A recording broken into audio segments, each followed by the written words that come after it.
कहते हैं कि जो सबसे अलग चलता है ना, जिसका रास्ता सबसे अलग होता है, वही दुनिया पे राज करता है। असल में एट द एंड वही राज करता है, और कुछ ऐसा ही बिटकॉइन के साथ हो रहा है। इसको समझने की ज़रूरत है, ठीक है।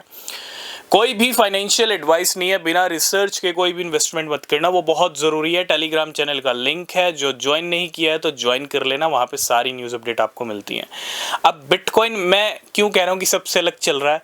बिटकॉइन एक तरह से डिस्कनेक्ट हो चुका है ग्लोबल मार्केट से।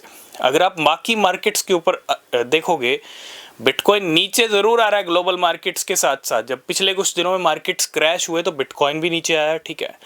लेकिन जब मार्केट में रिकवरी हो रही है, नए ऑल टाइम हाई लग रहे हैं, तो बिटकॉइन रिकवर नहीं कर रहा है। तो इसका एक ही मतलब है, अलग चल रहा है बिटकॉइन, लेकिन अगर हम तांडव करेंगे एट द एंड, जो एंड में तांडव करता है वो बड़ा तांडव करता है।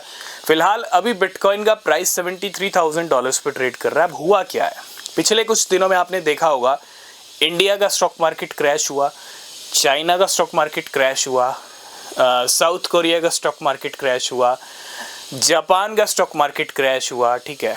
सब क्रैश हमने देखे, लेकिन बाद में इन सभी मार्केट्स में अच्छी रैली आई है। इंडियन स्टॉक मार्केट में भी अच्छा वॉल्यूम आया। मैं यूएस के स्टॉक मार्केट की बात करूं, जो इस टाइम पे ग्लोबल मार्केट्स का किंग है, सबसे बड़ा वॉल्यूम यूएस के स्टॉक मार्केट में, क्योंकि S&P 500, नैस्डैक सब रिकॉर्ड हाई पर चल रहे हैं, ठीक है। जापान का स्टॉक मार्केट आज फिर से रिकॉर्ड हाई पर है। जापान निक्की की बात करें, अगर मैं साउथ कोरिया कोस्पी की बात करूं, आज वो नए ऑल टाइम हाई पर है। गोल्ड सिल्वर में कल वाइप आउट हुआ था, लेकिन कुछ ही घंटों के अंदर अच्छा रिवर्सल आया और गोल्ड सिल्वर में भी अच्छा वॉल्यूम आया। मतलब डंप तो आ रहा है ग्लोबल मार्केट्स में, लेकिन साथ के साथ रिकवरी भी ज़बरदस्त है। वो क्रिप्टो और बिटकॉइन में बिल्कुल भी नहीं हो रही है। बिटकॉइन क्रिप्टो डंप ज़रूर हो रहा है, लेकिन कोई रिकवरी नहीं हो रही है, ठीक है। इसी के साथ अगर मैं बात करूँ यहाँ पे ताइवान का स्टॉक मार्केट, जिसने सबको एक तरह से शॉक किया है, ताइवान का स्टॉक मार्केट $5 ट्रिलियन के पार चला गया। तो ग्लोबल मार्केट्स में क्या हो रहा है, क्रैश आया, उसके बाद रिकवरी आ गई, नए ऑल टाइम हाई भी लग गए। ताइवान का स्टॉक मार्केट रिकॉर्ड हाई पर है, साउथ कोरिया का स्टॉक मार्केट रिकॉर्ड हाई पर है, जापान का स्टॉक मार्केट रिकॉर्ड हाई पर है, और यूएस अमेरिका का stock market back to back record high लगा रहा है।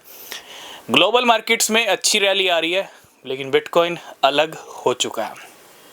इससे एक चीज़ समझ में आती है, ईरान अमेरिका का वॉर तो वापस शुरू हो गया है, लेकिन बिटकॉइन के नखरे, ये ड्रामे जितने लंबे चल रहे हैं, उतनी ही बड़ी कसर हम निकालने वाले हैं। मतलब एट द एंड ये जो भी ड्रामा चल रहा है स्टॉक मार्केट्स का, ये ड्रामा ख़त्म होगा तो बिटकॉइन का नंबर लग सकता है। तो मैं इतना ही कहूँगा, वेट करना पड़ेगा और कुछ नहीं है। वेट आपको करना पड़ेगा। बिटकॉइन के ड्रामे हैं, लिक्विडेशंस हो रहे हैं, ठीक है। बाकी न्यूज़ अपडेट आपको मिलते रहेंगे। तब तक के लिए बाय बाय।